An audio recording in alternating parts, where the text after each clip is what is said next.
Welcome to everyone in Mount Black classes. Mount Black classes के सत्र में आप तमाम बच्चों का हार्दिक अभिनंदन है। आज के सत्र में आप लोग को इम्पोर्टेंट सेंटेंस के बारे में बताया जाएगा। जो भी आप लोग परेड असेंबली कराते हैं या परेड असेंबली का संचालन करते हैं तो उस पीरियड में आप लोग को ये पता नहीं होता कि हम वहाँ पे इंग्लिश में कैसे बात करेंगे, और इस तरह से क्या होता है कि आपको वहाँ पे क्या हो जाता है, नज़रअंदाज किया जाता है। आपको टीचर क्या होता है, अवॉइड करते हैं, आपको टीचर इग्नोर करते हैं, बच्चे इग्नोर करते हैं, स्टूडेंट इग्नोर करते हैं। तो आज से आप लोगों को इस समस्या अभिषेक सर क्लियर करने जा रहे हैं। और आज जो मैं आप लोगों को कुछ टिप्स मैं बताने जा रहा हूँ वर्ड एंड सेंटेंसेस के माध्यम से, आप अगर इसको याद कर लेते हैं, ये तमाम वर्ड्स एंड सेंटेंसेस को याद कर लेते हैं, तो मुझे आप पूर्ण विश्वास है कि आप परेड असेंबली जब करा रहे हैं तो आपसे जितने भी whatever any teachers of your school that would be very impressive with you. Why? Because when you are starting with English language to start, and when you would like to start the prayer assembly with the English language, that everybody would be the impressive with you right now. तो आइए आज मन ठान के आप लोग आ जाइए और मन ठान के आज अभिषेक सर के पास वैसे वर्ड्स एंड सेंटेंस के बारे में पढ़िए जो आपको आज से वो समस्या तकरीबन क्लियर हो जाएगी। कुछ ऐसे सेंटेंस है लेकिन यहाँ पर स्पेस की कमी वजह से कुछ और सेंटेंसेस को मैंने पुट अप नहीं किया है, लेकिन फिर अगले नेक्स्ट वीडियो में मैं बनाऊंगा तो मैं उन तमाम चीजों के बारे में बता दूंगा, ठीक है, जो आपका लेफ्ट बिहाइंड अभी है, ठीक है। तो आइए आज पहले है some of the important words and sentences upon the parade assembly that you may have to use them. आप इनको इस्तेमाल कर सकते हैं when you start the parade assembly, जब परेड असेंबली स्टार्ट करते हैं विद योर कलीग्स, अपने सहपाठियों के साथ। So by heart all these words and sentences, words and sentences, सभी वर्ड एंड सेंटेंसेस को कंठाग्र कर लें जितना संभव हो। और सेंटेंस की शुरुआत फर्स्ट सेंटेंस से होगा और ये है सभी छात्र प्रार्थना सभा में आ जाइए। कभी टीचर आप लोग के बोलते हैं कि जितने भी whatever every student of this schools are requested to get into the prayer assembly में प्रवेश कर दीजिए। तो आपको वहां पे बेहिचक घबराने की जरूरत नहीं है। आप वहां पे बोलिएगा all students, यानी सभी छात्र या सभी छात्रगण, ठीक है, इस तरह से, या सभी छात्रों। तो all students come to the morning assembly, प्रार्थना सभा में आ जाइए। तब कम का मतलब आना टू द मॉर्निंग असेंबली, यानी प्रार्थना सभा। तो आपको पता है कि मॉर्निंग असेंबली में ही सुबह का प्रार्थना होता है, तो आपको बोलना है कि all student come to the morning assembly. अब सुबह में प्रार्थना सभा ये कहना थोड़ा ऑड लगता है, इसलिए डायरेक्ट बोला जाता है प्रार्थना सभा में आप आ जाइए।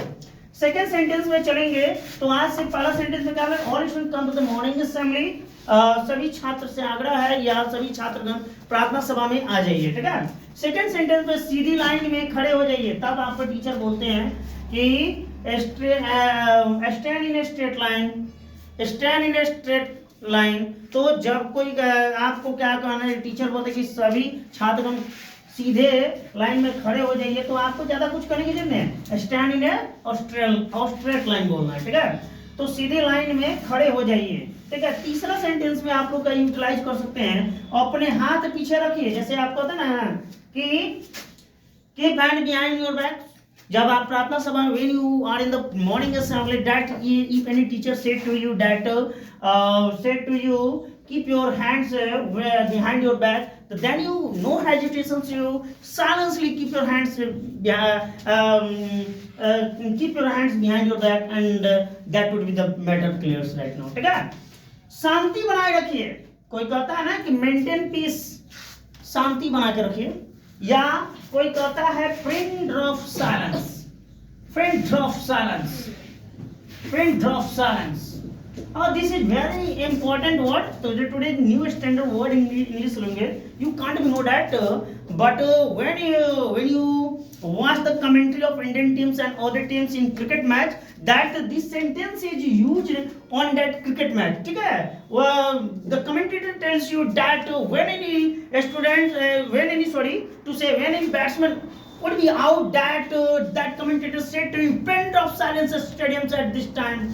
Today's Rohit Sharma has gone to the pavilion and the Indian team is very in dangerous moment because the hard-hitter batsman of Indian team Rohit Sharma एक gone to the pavilion। तो वहां पे आपको पिन ड्रॉप साइलेंस का इस्तेमाल किया जाता है, यानी एकदम चींटी की आवाज नहीं आनी, चू की आवाज नहीं आनी चाहिए। अब इस चीज को ये सब स्टेडियम में बड़े बड़े मैच टूर्नामेंट्स में यूज किया जाता है। आप अपने प्रेयर असेंबली में पिन ड्रॉप साइलेंस का इस्तेमाल कर सकते हैं। Pin drop silence, pin drop silence, pin drop silence, ठीक है। तो इस तरह के सेंटेंस का इस्तेमाल कर सकते हैं। हाँ, ध्यान की मुद्रा में खड़े रहिए।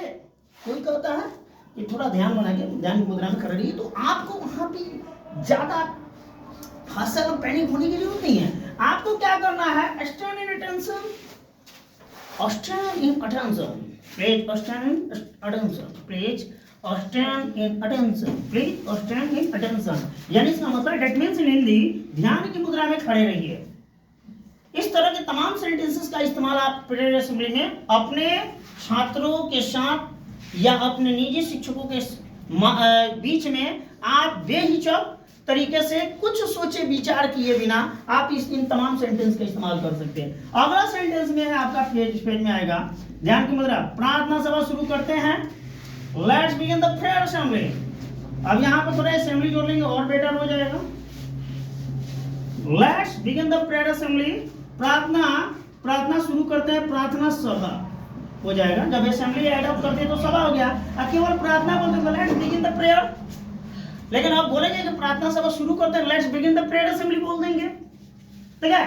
देखिए वर्ड का खेल है। This is the magic of word, this is the magic of sentence, and when you know the magic of word and sentences that you may use multiple choice of these sentences and you to create a very beautiful sentence, and when these all sentences gives you a standard personality and your concentration would be the very sharpness when you use these all sentences, ठीक है। आगे अगला sentence में क्या है, सभी मिलकर प्रार्थना गाइए। आप तो जानते हैं प्रार्थना में तो अकेले तो आप वंस अपॉन नहीं, alone in not started the prayer assembly, तो आपको वहां पे करना कुछ नहीं है, सोचने की जरूरत नहीं है। सिंग द प्रेयर टुगेदर, सभी मिलकर प्रार्थना गाइए। आज सभी मिलकर प्रार्थना सभा शुरू कीजिए। Let's start the prayer assembly together, आप इस तरह से बोल सकते हैं। लेकिन उन तमाम चीजों के लिए लिस्ट मैंने तैयार कर लिया है, बहुत सारे लिस्ट मैंने बनाया है, और उस लिस्ट के बारे में अगले फेज में हम आप लोगों को इसके बारे में जरूर और चीजें नई बातों को मैं जरूर लिखवाऊंगा, ठीक है। सभी मिलकर प्रार्थना गाइए, सिंग द प्रेयर टुगेदर। राष्ट्रगान के लिए तैयार हो जाइए। कोई ना, get ready for the national anthem. जब when you have finished your prayer assembly, then you start your prayer, you begin to the prayer assembly and ending to the prayer assembly, get ready for the national anthem। national anthem के लिए अब अगर आपको राष्ट्र गीत के लिए तैयार हो जाना तो आपको कुछ नहीं, get ready for the national song, get ready for the national song। और राष्ट्रीय गीत के लिए तैयार हो जाइए, get ready for the state song, get ready for the state song. राष्ट्रीय गीत के लिए तैयार हो जाइए। राष्ट्रीय गीत अभी बिहार का कौन है, मेरे भारत के कंठहार। तो get ready for the state song, मेरे भारत के कंठहार, मेरे भारत के कंठहार राष्ट्रीय गीत के लिए तैयार हो जाइए। और इन तमाम चीजों के बारे में आप इसको तैयारी कर सकते हैं। मैंने एक सेंटेंस दिया, इसके माध्यम से आप सेंटेंस को बना सकते हैं। अभी नहीं कि get ready for the national anthem, तो क्या नेशनल सॉन्ग नहीं लिख सकते हैं। हम बोलते get ready for the state song, मेरे भारत के कंठहार, मेरे भारत के कंठहार राष्ट्रीय गीत के लिए तैयार हो जाइए। तो can't you try create this sentence, बिल्कुल कर सकते हैं, absolutely you can create the sentence. अब आते हैं राष्ट्रगान के लिए तैयार हो गया। राष्ट्रगान पूरे सम्मान से गाइए। वो कहता है हाँ कि sing the national song with respect, क्योंकि राष्ट्रगान है देश, भारतीय संविधान का एक सम्मान है। National song is the article of the respective position of Indian constitution, ठीक है। तो आप राष्ट्रगान को आप अपमान नहीं कर सकते, डिसरिस्पेक्ट नहीं कर सकते हैं। तो आप इस तरह से कहिए कि राष्ट्रगान पूरे सम्मान से गाइए, sing the national anthem with respect, सम्मान के साथ गाइए, ठीक है। अपनी आंखें बंद कीजिए जब आपका प्रार्थना सभा, when you begin to the prayer assembly that somebody you can use this sentences, let's close your eyes। आइए आंखें अपने बंद करते हैं, या close your eyes, अपनी आंखें बंद कीजिए, या इसके एंड पोजीशन में या इनिशियल पोजीशन में प्लीज का इस्तेमाल कर लीजिएगा।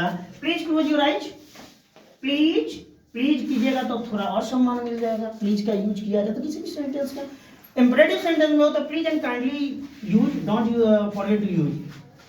ईश्वर से प्रार्थना कीजिए, pray to God.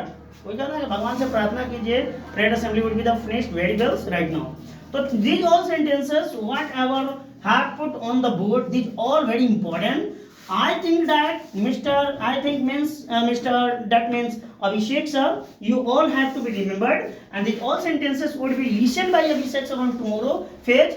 And if you want to know about additional knowledge, if you want to know about this additional word and sentences, you may give your suggestion into the comment box, and whatever your suggestion would be within the comment box, Abhishek sir would be solve your all problems and solve all your doubt right now. Thank you very much for your giving your important time of the